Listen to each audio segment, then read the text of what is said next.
पुण्यासारख्या ठिकाणावरनं साताऱ्यात यायला एखाद्या पॅसेंजरला 100 ते 150 रुपये खर्च येतो. महिलांना तर अर्धच तिकीट आहे. पण तेच एसटी स्टँडला उतरल्यानंतर शाहूपुरी सारख्या ठिकाणी, राजवाड्यासारख्या ठिकाणी, समर्थ मंदिर सारख्या ठिकाणी जायचं झालं तर हे काही मगरूर रिक्षावाले 200 घेत आहेत, 250 घेत आहेत, कुणाचं बंधन नाही. कुठेही आडवी तिडवी कशाही रिक्षा लागल्या जातात रोज इथं. मध्यंतरी ट्रॅफिकचे एपीआय यांनी काय केलं, हे बॅरिकेड्स लावले. कशासाठी? तर ट्रॅफिक सुरळीत हो. पण त्याचा परिणाम उलटा झाला.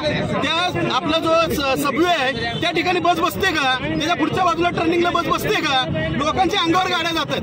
जी शाळा कॉलेजची मुलं जी रस्त्यानं चालत येतात त्यांच्यावरती काय, त्यांचा उद्या अपघात झाला तर ही जबाबदारी घेणार आहेत का अधिकारी? कुणी अपघाताची जबाबदारी घेत नाही. त्याच फक्त कारणं शोधली जातात आणि संबंधिताला जबाबदार धरलं जातं. पण ह्या सगळ्या गोष्टीला प्रशासन जबाबदार आहे. इथल्या रिक्षावाल्यांना अजिबात सेन्स नाही.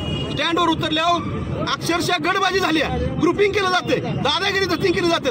ठराविक लोकांना महत्वाची मोठी भाडी दिली जातात. कॉमन रिक्षावाला जो प्रामाणिक धंदा करतो ना त्याला रितसर धंदा करून दिला जात नाही. आणि ह्यांनी काय सांगायचं, नाही तुम्ही आंदोलन मागे घ्या. अरे कशाला आंदोलन मागे घ्या? जेलमध्ये घाला ना आम्हाला, ठेवा आम्हाला आतमध्ये, म्हणजे तुमचं समाधान होईल. मूळ मुद्दा लक्षात घ्या तुम्ही काय येतो. या रिक्षावाल्यांचे रितसर हप्ते आहेत त्यांना आणि त्याच्यामुळे यांना काढलं जात नाही. आम्ही 4-5 वेळा यांना सांगून सुद्धा हे लोक याच्यावर कारवाई करत नाही. कारवाई झाली तरच आम्ही इथनं हटणार, नाहीतर आम्ही इथनं उठत नाही. त्यांना काय कारवाई करायची ती करू दिली.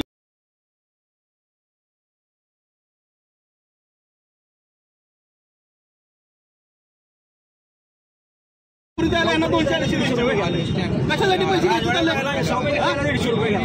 पुण्याचं काय बंधन आहे?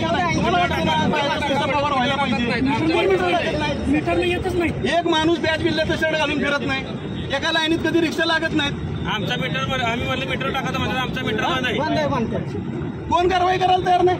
आरटीओ DYRTO म्हणतो की माझा विषय नाही, महाराष्ट्राचा विषय आहे. बरोबर का? गंभीर आहे.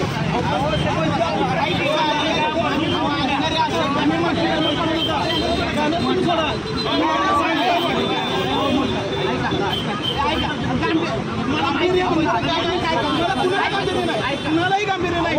मला माहिती सगळ्यात सरसकट रिक्षावाल्यांचे हप्ते घेतले जातात. काय नाही काय कारण आहे.